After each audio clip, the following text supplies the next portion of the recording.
when I went to juvenile, I went to one of the worst juvenile facilities in Ohio. Was oh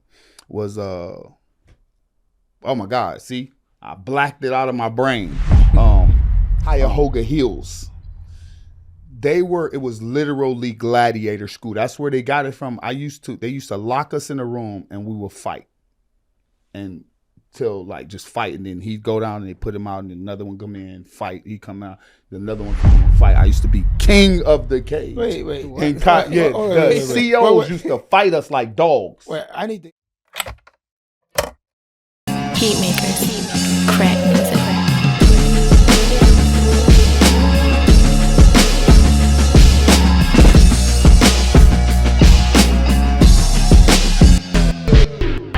Y'all now rockin' with 4 for 100. Let's go. To keep it real, it's not a chore for beloved. When they say it's up, put it on the floor, they gon' love it. I popped up in all them 4 doors that they covet. All in 2-seaters, cause a few fevers. Got all the ops hot, they wonder why I'm not shot. The way we used to step on them squares like hopscotch. I'm one of them ones that God got, he stops plots. Until the clock stops, we gon' turn it up a notch. They watching the stop clock while we burning up the block. I'm still learning a lot, I son them, let them talk. I'm still letting it slide like I got my son at the park. Cause I know that we could be gunning, running from knocks, but we stop for the lesson. It's positive progression, to kick it with the like-minded.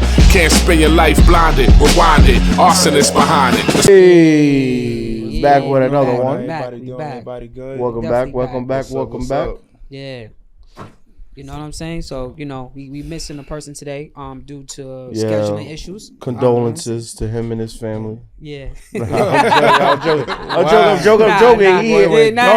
just at work. He just couldn't make it today. He just at work. My bad. Y'all was ready too. Like, oh my God. Let's have a moment of silence. Moment of silence. Hats off. God is crazy. All right. Nah, he's healthy. So we're going to start off on what you was listening to today on the way here. So what's up? I don't know. I'll be listening to that Jeff Teague podcast. I think the last one where Michael Beasley was on there. I really like Michael Beasley. He's been a problem for years. He just had like a bad break. He didn't take the game seriously. But I was listening to that podcast. I was running through the old playlist, checking out Diddy. As long as we here, then we might as well shine together. Better now than never. Business before pleasure. I don't know about the business. He did pleasure. He did too much pleasure. You gotta take his own advice.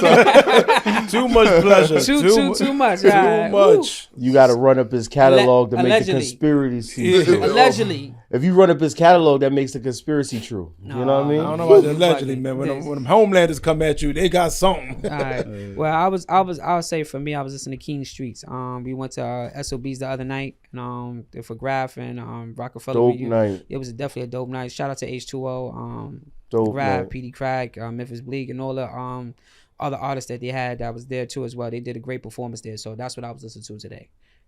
Yeah, that's dope.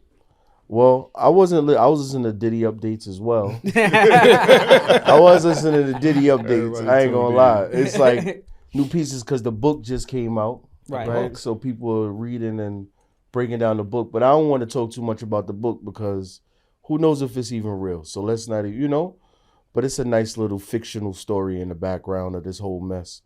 But I also was listening to Honey Baby, that Touching song. Honey Baby? Touching on me.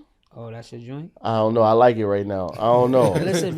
Hold on. It was somebody else's suggestion. Hold on. First of all, you can't just say you was listening to Diddy updates and then you listen to a song saying touching on me. I don't think that yet. Had the bad collaboration. Listen, man, what's going on? Inspiration come from many places. That's all I'm saying. You're making a conspiracy work. Right. Yeah. All of it got to make sense. All right. So listen, everybody. Please hit the like and subscribe button. Join the family. We got great content. We got a special guest today. I don't know if you want to get caught in the back alley with this guy because I don't think you want that problem. 2-time division champion. Lorenzo Hunt, Bare Knuckle champion. Yeah. Thank you, brother. Thank you for the introduction. So welcome. Like, you definitely don't want to get caught. I agree. I'm honestly, I'm a little scared of myself sometimes. I got that kind of personality, almost like PTSD. Like I sit with my back, I watch the door. You know, it Nah, keeps me on my toes. Nah, you gotta be that way. Have to be. You gotta be that way. Career you picked up. Yeah, Not too many people out to just be comfortable. Pretty much like my wife hit the ceiling fan, little dangly thing, go ding. like so relax, babe, relax. I love you. Don't worry about it. It's all good. But yeah, I have a question for you, bro. Yeah. Like I know you started with mixed martial arts. At what point did you say, you know what, these gloves are too soft? You know what I'm saying? Like I want to put somebody handprint, my fist print in someone's face. I never really reached that conclusion. Honestly, I entered the game late. You know, I did a bid and I came home and I was still hyper focused. I really wanted to show the world that I could fight. So I just jumped into MMA because it was the easiest introduction. It's not always easy to get into boxing. This is 2013, right? Yeah, this is maybe just 2013 or my first MMA fight. So I just jumped straight into MMA with hands, and I could hurt people even with them little ounce gloves on. So I had a bunch of knockouts. And then later in my career, I started getting choked out and started getting manhandled by people with real life experience in jiu-jitsu. And I'm talking about high level ground fighters, college level wrestlers and stuff like that. Yeah, don't put your hands on me. They'll grab your pinky toe. They'll grab your pinky toe and tap you out. Yeah. So my manager just reached out to me about Bare Knuckle and Dada, and they kind of said it as a joke, like, man, you know, you kind of light skinned, man. I don't know if you want that Bare Knuckle. So I'm like, man, I did damn near a dime in the worst place where they put the people. Like, what you mean Bare Knuckle? And then they Dada 5,000 down in Miami, and they hit me up. They sent me some money, and they bought me a plane ticket, all expense paid for my father and my crew. We all went out to Cheyenne, and it was Bare Knuckle. Oh, nice. And after I got that kind of money, I just ran with it. Okay. Yeah, there's been an uptick in like I would say like alternative boxing, like the slap matches and the bare knuckles, the MMAs, the jiu-jitsu competitions. I've seen even just the tag. I watched a bunch of things like it's going further and further out into different sports. How do you feel comfortable right here in bare knuckle? Bare knuckle for me is like the honest, purest form of pugilism. You know, when we was growing up, it wasn't never like, it's like, hold on, boss. I'm not gonna let you do that to me. What's pugilism? I was just about to say that. My man, boss, I can't let you do that to me. The big word kind of called me. I had to kind of hear the whole song. Ain't nobody hit me in my head. You just stunting on me, and I don't appreciate it. So pugilism just means fight, man to man, boxing, punching, punching. Like, that's what I thought. Okay, heart to heart. I figured that, but like we're gonna settle this difference, right? Like it's a thing. Everything else to me is just a sport. And I've said this before, and it's like, well, what makes this a sport and what makes bare knuckle real to me? In any sport, you're required to wear safety equipment. Now, think of a sport you don't need safety equipment. Ain't none except bare knuckle boxing. In football, y'all got a helmet. I ain't got no helmet. In boxing, y'all got gloves. I ain't got no gloves. So this is the difference between a sport and what I do. What I do, I can do right now. No, please don't. Is this about the word pugilism? It's just different. Even with MMA, everybody go in the back and get dressed. Put your gloves and wrap yourself and get ready. Put your mouthpiece and come on, let's get it. I'm ready now. Nah, not this. This what I do. It can go down anywhere, anytime, any place. So my question is this: so you do bare knuckle. What is the mental preparation to get yourself to know that you're about to go in the ring with someone and with no protection and put it all on the line? I think it's just a lifetime of probably trauma, maybe. I don't know. You know how we grow up different. We all got different backgrounds, and the ones of you who know you can fight, the ones of you who know that if something go down, you're gonna be all right. You know where that came from. You know where that strength came from, whether it been being bullied in school or beat up on the playground or chased by gangs or the leader of the gang, whatever it is. Even you know that you can hold your own. Right. That's all the preparation you need. If you know you can hold your own when everybody else start running and screaming, this may be the sport for you. You know what I mean? It just is what it is. Right. Some people jump up and run. Some people look like, who was that? Because you know your role. How could you tell the difference between somebody who just knocks out a bunch of people? Like if you get into a couple of fights, they last a short amount of time. Yeah. How do you know that you're prepared for that right there? Bare knuckle. Me personally, I'm good at defending myself. Okay. So I'm very, very good at staying safe while I'm figuring things out. And that gives me the wherewithal, the ability to be able to stand with anybody and find my safe space. And then what eventually winds up happening is you end up overextending yourself or trying too hard to hurt me, which opens you up and allows me to really hurt you for real. It's almost like you hurt yourself, like you stepped on a rake. Because I just, I'm here. You came all this way. Now I'm gonna do the rest. Well, I have a question. So, what type of fighter will give you the most problems? Like, what type of fighter? It got to be a real smart guy. Real smart guy. Honestly, the Mike Richmond fight, I would say a real scared guy. People say that Mike Richmond, hurt me and he was able to fight back and he made me, kind of look bad in the early rounds, but he was super scared. Right. I terrified him. When I slapped him, I scared him so bad that he gouged me in my eyes rather than just let me beat him up. Okay. So what I learned in that is kind of the worst thing you could do is scare your opponent. Nothing's more powerful. Than fear. You know what I mean? Nothing. That's scary. He's so scared that he could hurt you for real, and it ain't a game no more. It ain't a sport no more. It's just he's fighting for his life. He's scared for his life. Yeah, if you can get the guy to relax a little bit, then you can hurt him. Right. Which is actually what happened in the fight. He relaxed once he thought he was winning. Right. He was able to relax. He took a breath. That breath, he let down his fear, let down his guard, and then I was able to knock him into the next realm. You damn sure did on that one. I was like, oh man, he just sat there like.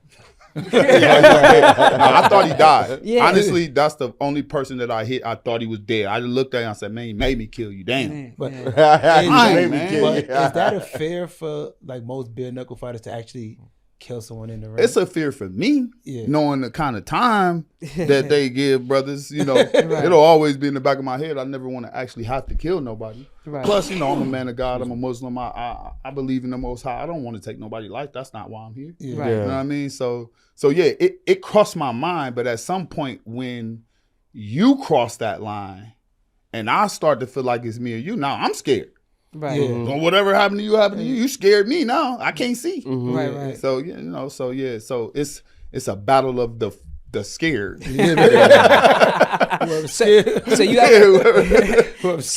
So you ever hit someone, you be like, damn, that was a good hit right there. Like, it was so clean. Like when I watch it later. When I watch it later, in a moment. Most of the times when I throw my punches, I throw them in a sequence, like a made up number in my head or music, like a cadence. Right. I'm just trying to get all my words in on beat.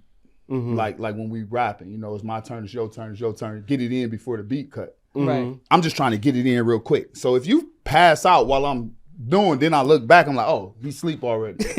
I never actually really pick the shot that puts you out. I throwed a bunch of them in. Whatever lands. Yeah. Well, shit, I threw my fixed combination. Each one of them independently could do it. Together, you just don't know which one gonna do it. Yeah. And if I don't know which one gonna do it, you don't know which one gonna do it. But the work got done. Right. It got done though. It seemed like you guys aim for the face a lot, right? But I've been watching that too. Yeah. But tell me a time that somebody really got you with a good body shot. Mike Richmond. Well, we gonna be talking about him all night. Well, I ain't mean to. Nah, he actually the only one that actually felt confident enough to reach for the body. Because once I was blind, like I said in the beginning of that fight, he stuck me straight in my eye. I couldn't see nothing for about 45 seconds. So he just had his way. I just had to grit down and take it. No Diddy. No. So I slash baby on. No baby on. So I just kept waiting and watching and trying and trying to get past it. He started throwing to the body because I'm real good. Even blind, I'm good at slipping punches. Right. I can feel them. I can feel the pressure. I know what's next. If you throw this hand, I know this one's next. So if you watch the fight, I was kind of slipping punches even though I was blind. And you could tell he got tired of missing, so he starts punching me in the ribs. He hit me so hard over here, I could feel it over here. And I was like, oh, okay. And that's how he was able to eventually come to the top and knock me down. and I got my bearings. I got something for you. In 2021, what were you thinking when you interrupted this dude, Hector? Well, like, what was on your mind when you was like, you know what? I don't like the way you said, hey. He didn't, man. Hector, I just got tired of getting played, man. You know how you want your time to shine like it's your time. You put the work in and they pick somebody over you or they step over you like you ain't nothing. Yeah. But I know who I am. I know what I am. Ever since I was a kid, I was great.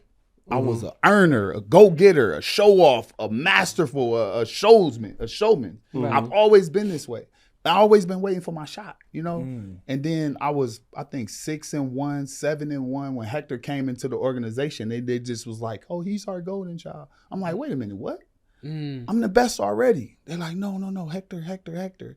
And I just started to feel real jaded and almost jealous, like, damn, Hector. Like, so I even went to talk to Hector face to face, man to man, like, hey, you coming, you know, you the man. You want to fight me for the belt?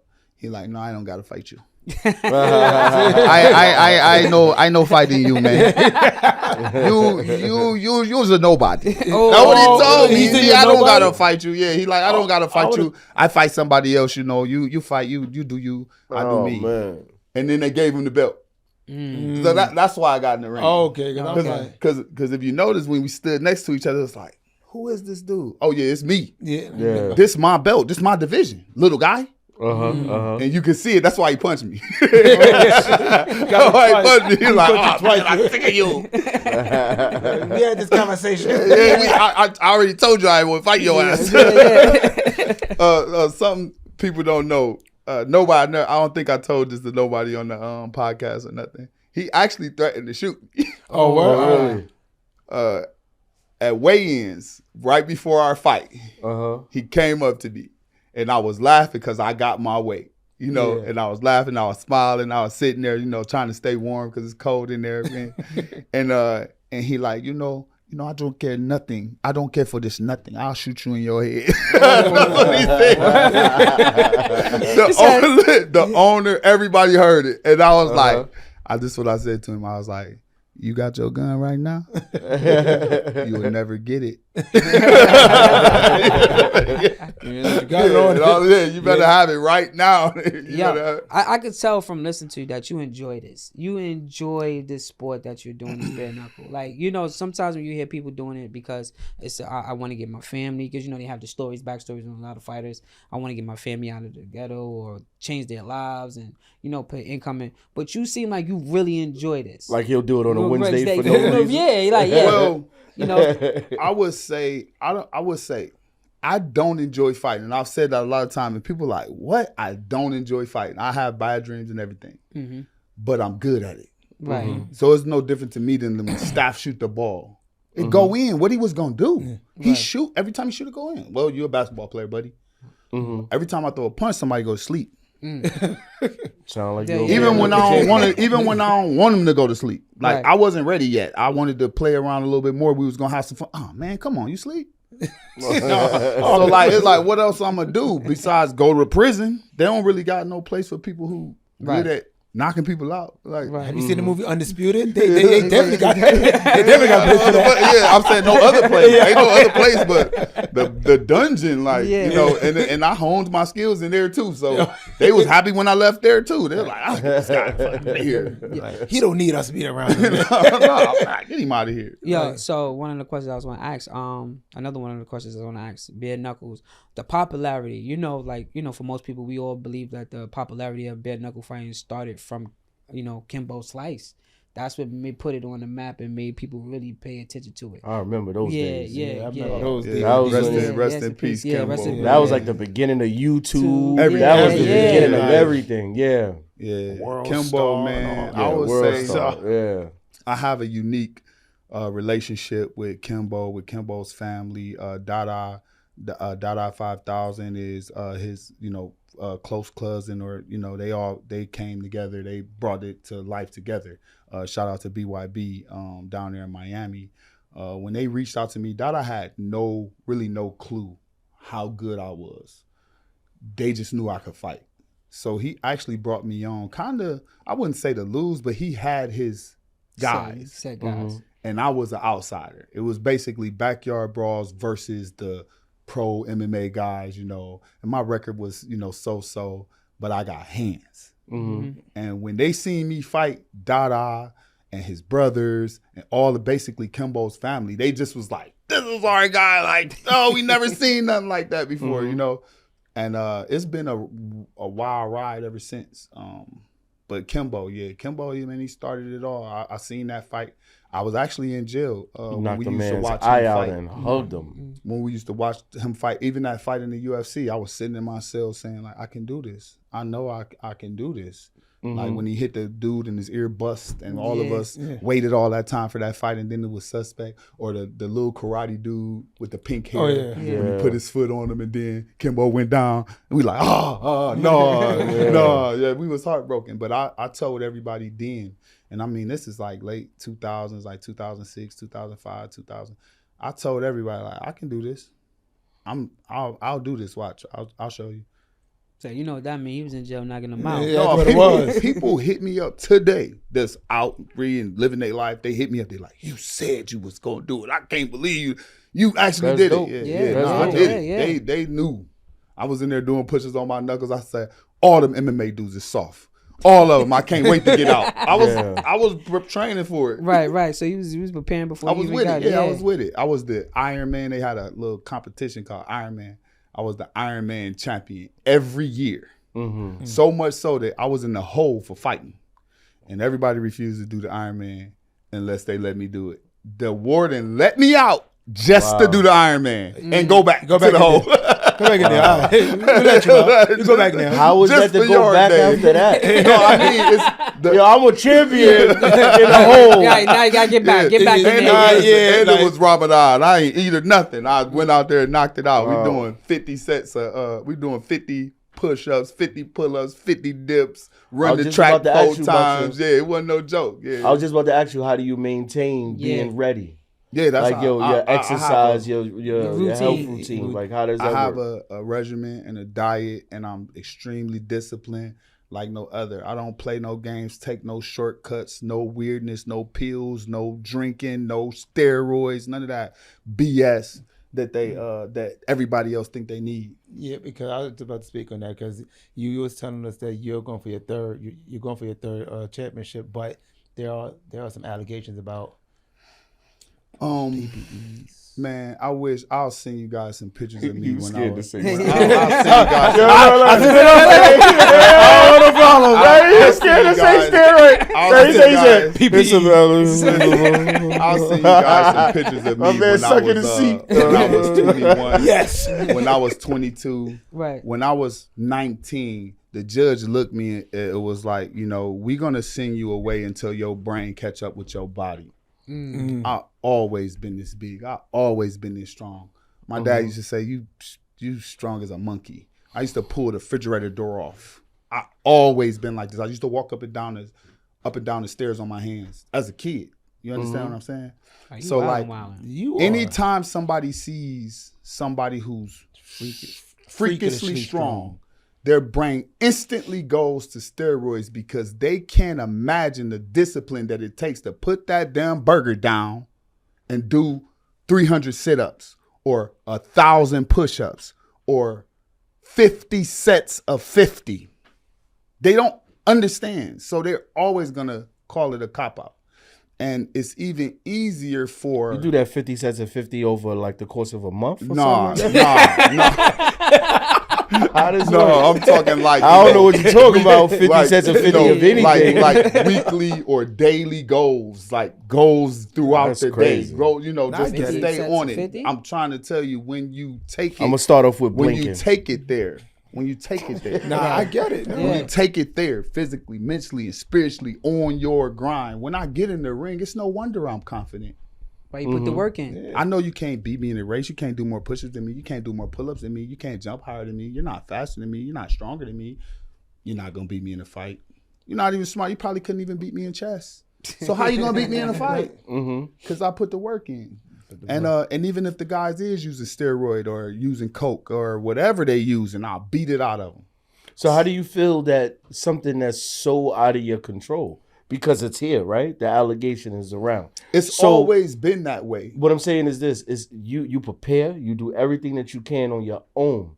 But how does it feel to have an element that's outside of you that can control you in a way that you have no control of? It's been a trip, honestly. It's been a trip to be accused of steroid use and have to fight it with lawyers and have to defend my honor, because I could have took the easy way out. I could have paid a fine and been right back fighting just like all the other guys. You see what I'm saying? But I refused to pay the fine because I'm clean.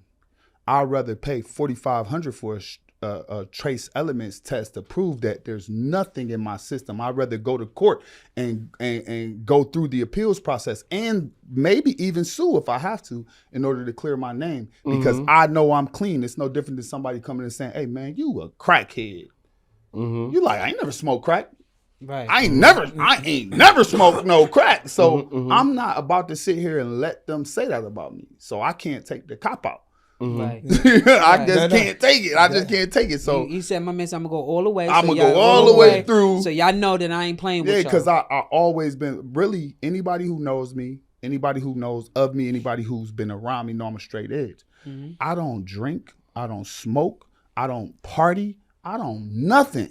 And that discipline got me here. I'm 42 and I'm beating on boys like I'm 25. Is that John Jones who constantly had the allegations, right? Yeah. John Oh, Jones. yeah. Well, I'm saying we different. Yeah. John's not. He's not a straight edge. He has some allegations and he fought them, and it did come out to be some BS too. Oh, Right. But that's what I'm saying. Yeah, but at the same time, we different. John's a party head. He's a party He head. part. Yeah, Okay. he's a youngin. Yeah, He's a yeah, youngin. yeah. I would say, John Jones. Yeah, he ain't old enough.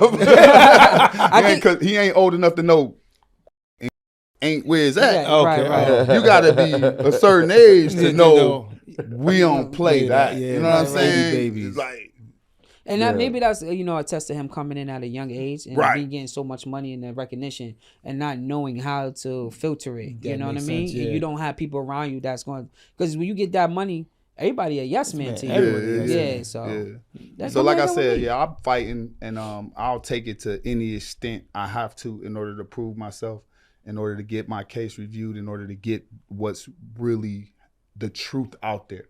I personally believe that there was a lot of pressure on the fight world to have someone like me come from nothing. I walked in the door through the tryouts and become the best in the world with no help, no sanctions, no favors, nobody backing me. I just beat it until I became the best ever.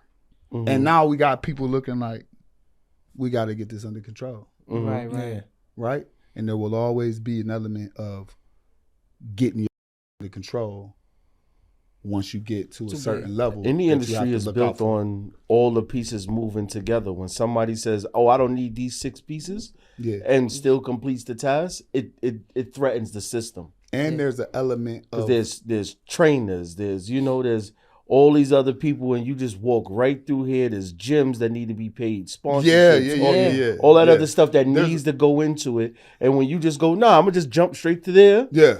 I'm the champion. Yeah. I'm going to be the champion. I'm the champion. I go get it, and that's it. Yeah, there's an element of permission. You threaten the system. You need permission. Right. You need to be sponsored, so to speak. You know, you need to be allowed to be great.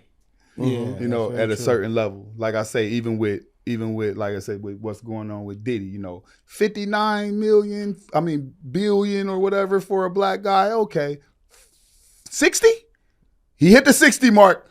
Take it all back. Like, no, this is a no. You're getting too no big, for Diddy. you. You Oh, know what I yeah. mean? Like, so the one thing about being a black man in America, you have to be prepared to be stripped.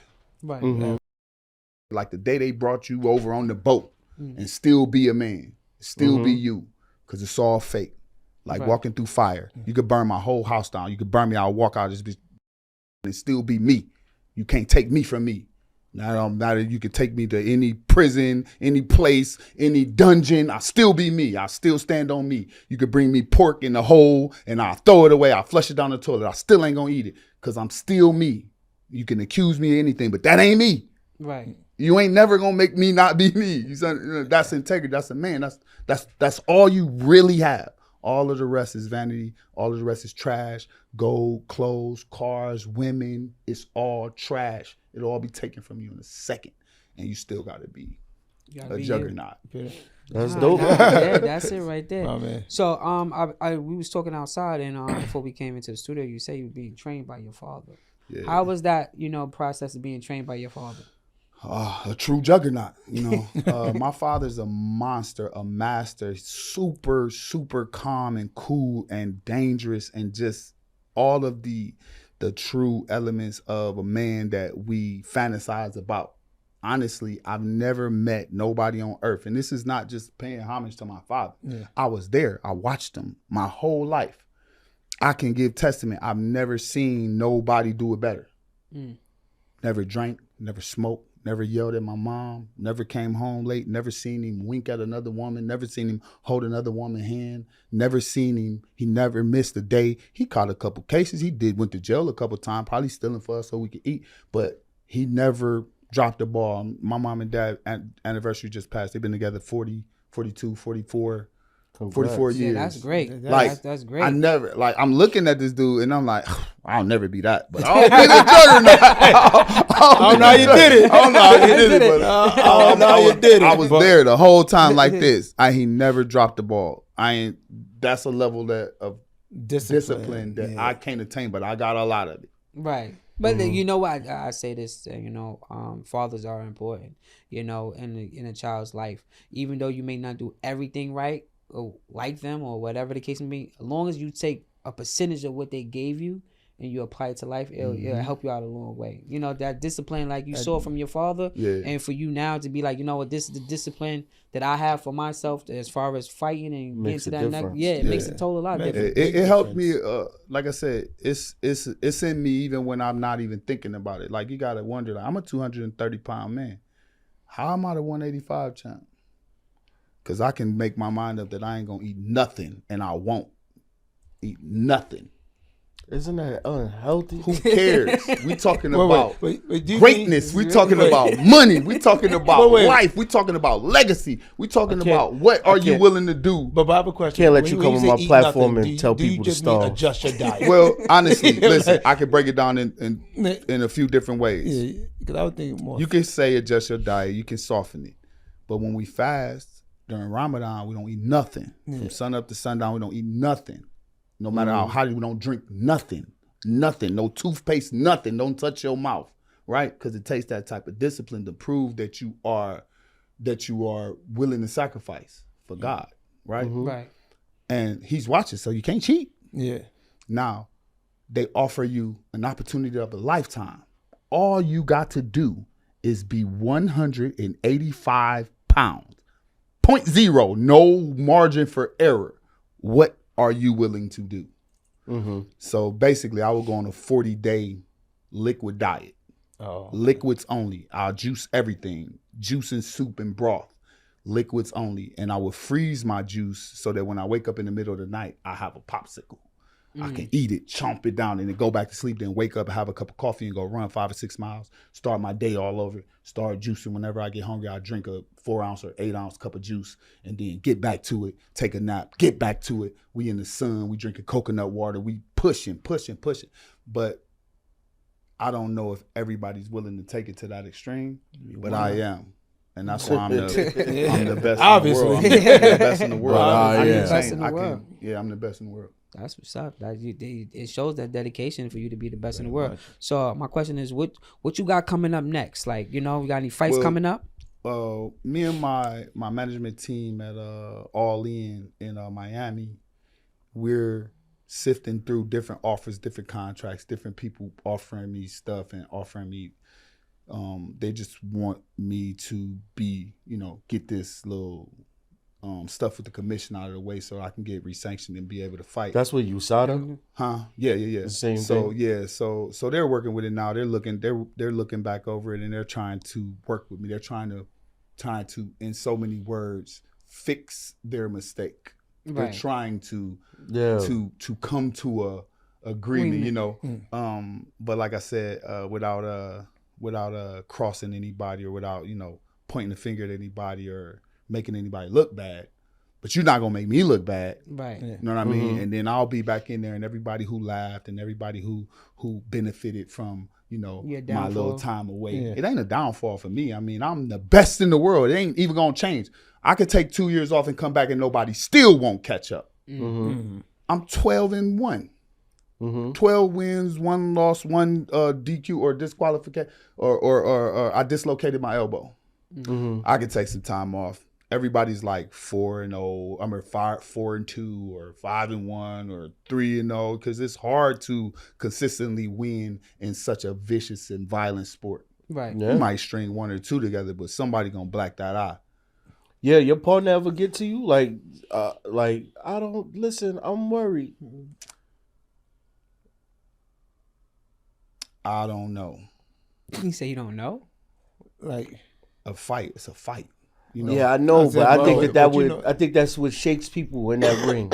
I think unconsciously, I think a lot of people get shaken by their partner's love and affection. Have you seen Rocky and Adrian? No, none of that ain't. None of that. Adrian was scared when he fought Dolph Lundgren. I said it all wrong. Dolph Lundgren. I didn't realize what he said at first. So this is the difference between bare knuckle and boxing. I'll say. Right. When you watch boxing, you can watch somebody get beat up for a while, and the whooping becomes apparent, and they just can't take no more, and their face start falling apart. But in bare knuckle, all I got to do is touch you one time in the right spot, or just one little clip. You can't feel nothing no more. You dizzy, you sleepy, you can't see straight. So in bare knuckle, even in the fight that I lost, the guy he barely hit me, but he split me. And it opened my lips so wide that the referee stopped the fight without even letting me get him back. So it was the first round, first punch thrown, first connection, and that's how I lost. So I've never really been beat up. Aside from the Mike Richmond fight, he's the only guy that actually really laid some hands on me. And like I said, because I was blind, it's just a fight for me. For me, it's no different than fighting in the cell. Nobody coming to help me. So I'm not really counting points and stuff. I'm not really keeping score. Right. This is, this is a fight. Like, if it break out right now, like who's like, okay, he's winning, now he's winning. Now. That's not how fighting worked for me in my head. Well, that's how judges. That's what judges are for. I don't even know. I don't even use the judges. Yeah. They get a free check. They get a free check when I'm around. They just got paid for nothing. They got paid for nothing. You know what I mean? As long as he's still standing, he still need to lay down. Yeah, it's just like I said, they just go to sleep, or eventually when you become dominated to such an extent, which is usually what happened in my fight, your brain will just cut off, like fainting, or like when the computer get hot and it just go ding. It's like you gotta wait, reboot. That's what your brain will do for you. I would say that's God protecting you from me. Just go to sleep, and it's like, damn, all right. And then he just gets up like nothing happened. Like, then they shake my hand, and we go our separate ways. That's it's some sort of, I call it like fainting. Fainting is real. Yeah. You get hit so hard, oh my God. Just faint, whatever, just faint. So because back in the day I used to put hands on people, right? So you look it. You look a little angry. You look like you got it. Yeah, soft-spoken one, right? Angry about something. So for someone that's wanting to get into the bare knuckle competition and fighting bare knuckle, and what would be your advice for them to get into it? Getting into it physically, right? Getting into bare knuckle will require you to have at least 3 to 5 amateur fights, and then you can get your pro card, which is not hard. Amateur fights are everywhere. Amateur fights are for free. My amateur record was 9-1. I had 9 knockouts, 1 loss. So I was a shoe-in to the pros. But you really only need 3 convincing fights in order to present yourself to the boxing commission and get your pro card. And then after that, you pretty much good to go. You just reach out to Bare Knuckle FC, or you can hit me up on my Instagram at the Juggernaut Hunt, or just inbox me, tell me what you got going on, who you training with, how many amateur fights you got, if you got any pro fights at all, and they'll take a look at you. They have tryouts every, I'll say 3 months. They have tryouts in a different city. I had a tryout in Jacksonville. That's where I live right now, and we picking up pro fighters all the time. It's not hard to get into. It's hard to win consistently. Right. So getting in it ain't nothing. They need a bunch of people. You could just be somebody to get beat up. But if you really want to win, I would say mentally, how do you get into bare knuckle? You have to practice defense. If you can win some fights in boxing and amateur MMA without getting hurt, without getting hit too many times, if your head movement is really slick and really good, if you know how to hurt people and not get hurt, I would say that's how you get into bare knuckle mentally. Right. Then you can transition, because it's just like anything else. You start with the big gloves, go littler gloves to no gloves. And now if you was tight, then you still gonna be tight. When the punches start coming, it's still gonna be the same. You know, I'm going to slip a hammer. I'm going to slip a bat. I'm going to slip a boxing glove. I'm going to slip a punch. It's all the same to me. Right. When you move, I move. That's how you get into bare knuckle. So, but are you into like Marvel and X-Men? Because so why did the name Juggernaut come? Because it's a lot of X-Men characters. You know what I'm saying? I Juggernaut. didn't name myself. Oh, okay. So my earliest memory of when someone referred to me as the Juggernaut would have been like, when you pulled the refrigerator door. well, actually earlier than that. That was about 16 when I was started smelling myself. I would say like football, pee-wee football, like a junior high, junior high school. I used to play middle linebacker. I cracked them kids. I was kind of big. I was a freshman in high school. I was 5'7", 188. Wow. 5'7", That's nuts, right? That's nuts for a freshman in high school. I'm looking at the kids now like, but I was still me. I had all the records in the weight room, in our gym. You know, I was lifting 225 25 times as a freshman. My dad used to have 225. 14 years old. My dad used to have 225 out in the yard. I about to told you too. I'll shoot you too. Every morning, people who know me, I grew up in Elyria, Ohio. People who went to high school with me, people who know me, send a shout out on the Instagram or your Western name and ask them about me. They'll tell you that he was like that. He was just born like that. My dad had 225 on the bar outside in our driveway. Every morning before school, I wasn't allowed on the bus because I was dangerous. So I used to jog to school. I was dangerous. Every morning, I would come outside and I would deadlift 225. And then I would jog to school about 3 miles. And then Wait a minute. He just said jog to school. Jog to school every day. You meant I deadlifted and then And jogged then to school every day. My dad used to watch me out the window. Show up. Honestly, I told my mother that's why I was late one time and got beat. I was jogging, Mom. if you tell your kids that, man, that line, he There's do all that. nobody in Elyria, Ohio that don't remember me. I was that guy. There's nobody that's surprised. Right. There's nobody that's surprised. Maybe surprised I'm still alive, but not surprised I was a menace. A menace. A menace.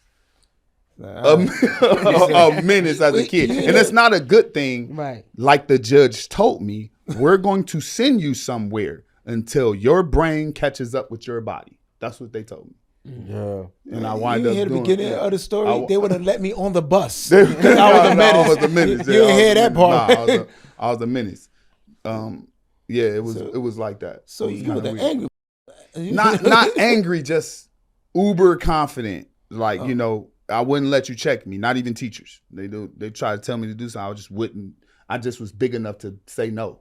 Right. And that's like intimidating for a I was teacher. too big to say. Yeah, that's intimidating for a teacher because it's like, do I really want to get into a physical confrontation with this cockstrong little boy who obviously don't respect authority? And you No. and So so they doors just over fridges. yeah. So they just locked me up. Man. So where did you get this? You come now as you at a different age. I'm quite sure you're younger. You're older now. When did you come to the realization that maybe I need to switch up? Maybe keep my confidence, but not do it in a certain way where it's not offensive. I would say growing up with my father right there, showing me my true strength and power and trying to teach me how not to be a crazy muscle-bound idiot. Right. I just picked up the strength part first. And he was steadily talking and steadily guiding and steadily smoothing me out. I just didn't let it in until I went through hell. Right. When I went through hell, like when I went to juvenile, I went to one of the worst juvenile facilities in Ohio. Was oh my God, see? I blacked it out of my brain. Cuyahoga Hills. It was literally gladiator school. That's where they got it from. They used to lock us in a room and we would fight. And till like just fight, and then he'd go down and they put him out, and another one come in, fight. He come out, another one come in, fight. I used to be king of the cage. Wait. And the COs used to fight us like dogs. Wait, I need to understand it, right? Isn't a juvenile center supposed to kind of No, rehabilitate you? absolutely not. It was pure comedy because it was basically the guys who ran the gangs became COs once they started hiring people. So it's like these dudes is gang members. If you look it up, you could just type in Cuyahoga Hills. You'll be like, oh my God, they shut it down. The FBI, they're like, this is crazy. Like it was rampant, ridiculous drugs. It was a Diddy party. Freakos. The Freako It was nuts. Now me, I'm there, raised by my father. My mother's a nurse. I got all the sense in the world. I got good grades. I can read, write, arithmetic. I'm smarter than everybody. I'm stronger than everybody too. And I'm looking here, and I'm here with these guys that have a reason to be here. Right. They don't have no mother. They don't have no father. Their mother smoke crack. They eating boric acid as sugar in their cereal, thinking this because they ain't got nothing. You understand? They ain't got nothing. They grew up with nothing. And they sitting here, and I'm sitting here. And they looking at me like, damn, you sure did eat good. The least your mama fed you good because you bigger than all of us. Right. And I'm in here, the kid, I'm twice as big as the kids my age, twice as strong, twice as smart.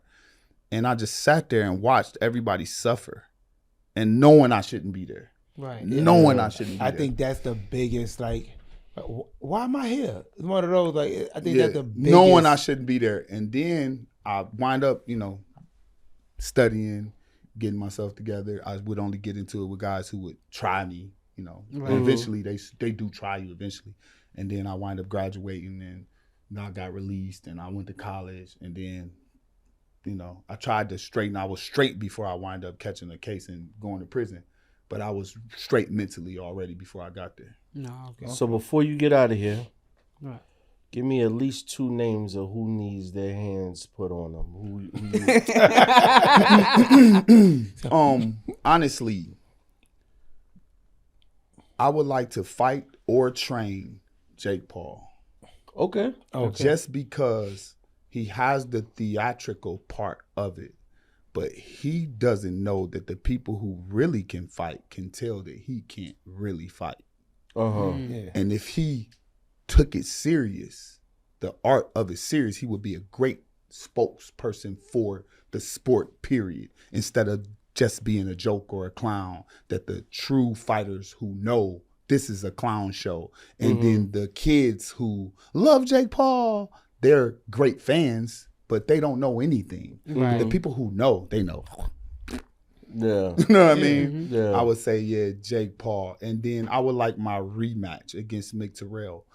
We put on a fight in California and I dislocated my elbow off of a glancing uppercut, and it was really a good opportunity for us to put on a really good show. Mick Terrell's just big enough to take some damage, and that's what I've been looking for. I've been looking for somebody who can throw with me and not fall out. Yeah. And you know what I mean? And I finally got the opportunity, and I, by a freak accident, I dislocated my arm and lost my opportunity to be the 3-division champ, the first ever 3-division champ in bare knuckle history. Well, like everything else, I look forward to seeing those 2 things checked off your list. For sure. For sure. Especially the Jake Paul. Honestly, Jake Paul, I'm tired of him. Yeah, He didn't say he wanted to hurt him. He said he wanted to show him. I know Sean. No, I'm saying I would love to see him hurt too. However, teach him how to really like fight. him. I actually like him. I like his brother. I like what they're doing. But to me, it's like watching a movie that could have been better. Right. I don't know. For me, I think he's just making a mockery of boxing because he's not. He's putting himself as the boxer. Yes, he's trained as the boxer. However, he's not fighting boxers. He's fighting everyone else but boxers. Natural born. Yeah, exactly. Natural At least boxers. fight a amateur boxer, like someone that's got like 10 rounds under his belt. He's fighting Mike Tyson. He's like 70. Like, come on. Nah, don't sleep on Mike Tyson. I'm not sleeping on Mike, but the age difference is still. Don't sleep. I'm not sleeping on him, but I get it. He's getting people the bag. He said it's a show. You're right. Yeah, It's a show. Definitely a show. Yeah, it's definitely a show. He come from YouTube. He come from Disney. He come from. It's definitely a show. It's all a show. It's all entertainment. All the stuff that we watched with Mike Tyson in the 90s.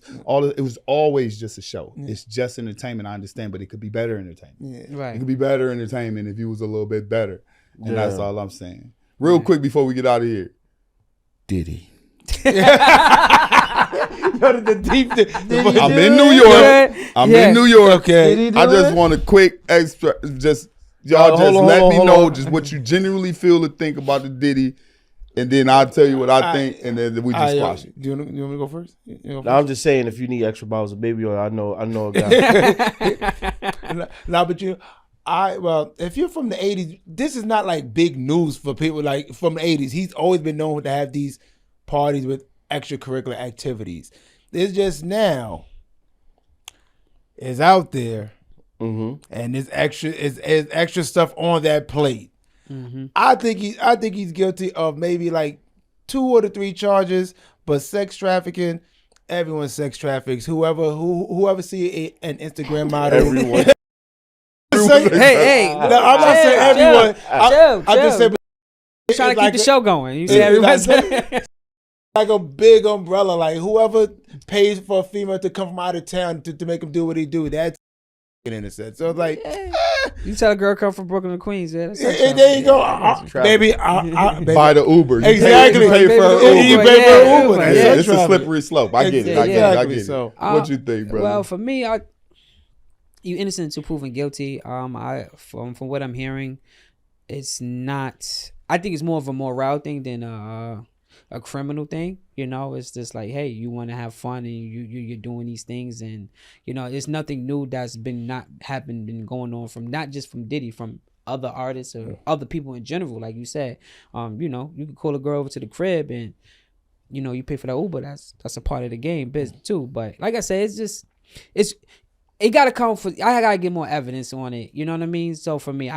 it's sad to say, like I said, Diddy is a pioneer. I said in one of our earlier shows, he's a pioneer in hip hop. He's one of the people who showed us as a black individual what you can be if you put the work into doing it. And so I don't want to sit here and talk about him or put him in the bad light. But at the same time, I don't know the full evidence of what they have on him, and then talk about him and saying he didn't do anything. But I'm just sitting here saying, what I'll say is this. Baby, about a baby or last you like 1 month, 2-3 months. That's what I'm saying. That as a king, right? Yeah. When you've accomplished certain things as a king. I think you should have better rule over your domain. I think you should take better care of those that are under you, the people that are around you, because at some point your kingdom may come under turmoil, and someone needs to vouch for you. Not having as many people as you thought, or the people that the perception of, shouldn't so-and-so be behind him? The fact that isn't there is a testament to the type of the type of misuse of that level of freedom. I'm gonna say this. It's two things. You said as being a king, right? If you're a king, you don't really get to touch everybody. You have people that you appoint to take care of those things for you. Yeah, right? That's called organized crime and racketeering. What I mean is that level of freedom. They charged him with that. He had that. Yeah. He definitely had that. Like, but and again, it's like at the end of the day, we live in a very, how can I say, sensitive time. And when you live in a sensitive time, sometimes it's safer for you not to attach yourself to certain things that people be like, you know what, I don't want to get myself or involved in, because we all know like everything is transpiring. Everybody's saying this person, that person, and sometimes it's better not. But I mean, like, just forget the public perception. I just mean like in his own world, as he ruled his day, as he ran his day, he's a top of a kingdom. Like, let's be honest. Right. Let's put him where he's supposed to be. He's at the top of a kingdom, and you running that kingdom poorly makes it easy for those who want you to have you. And I don't mean that in no Diddy way. Right, yeah. Diddy's the main man. Look. I'm gonna put it to you as sweet as possible. I'm gonna say what nobody don't want to say. We cannot forget that it was once illegal to be black. It was once illegal to read. It was once illegal to have money, illegal to loiter, illegal to own a home in a certain part of town. Right. We cannot forget that no matter how much money you got here, you're not safe. And that's what they want to remind us of. That's whether Diddy did anything illegal or not, you got to remember that Diddy and the hip hop artists and the people, they actually created what it means to be rich, black, wealthy, and have fun. The white parties, that wasn't illegal. It ain't illegal. You can go to any city and find. Really? Where? I'm just letting you know. I'm just letting you know. So honestly, I'm gonna say this. So I'm there. I believe that the federal government is smarter than we give them credit, and I don't think that these charges are the charges that we're going to be seeing later. I believe that if this is not some sort of conspiracy to commit murder and like something that they string together into actual murder, if this is not about murder, I think this is a lynching, and I stand with Diddy. If this is not about people dying. Mm-hmm. And they snatched him down that way, then you cannot sit here and tell me you defending and rich people who want to do with their money. You cannot tell me that the federal government is designed to protect and they not that got they marched into the courthouse with them.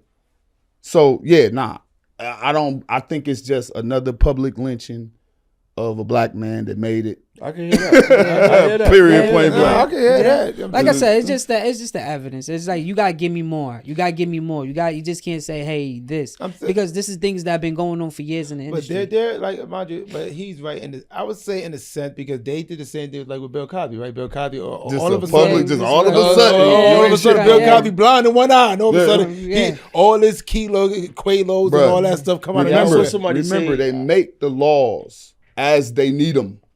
Yeah, because I saw that someone said that the first time trafficking was even brought up was for Jack Johnson, boxer. Because he had a white girl he took with him. Yeah.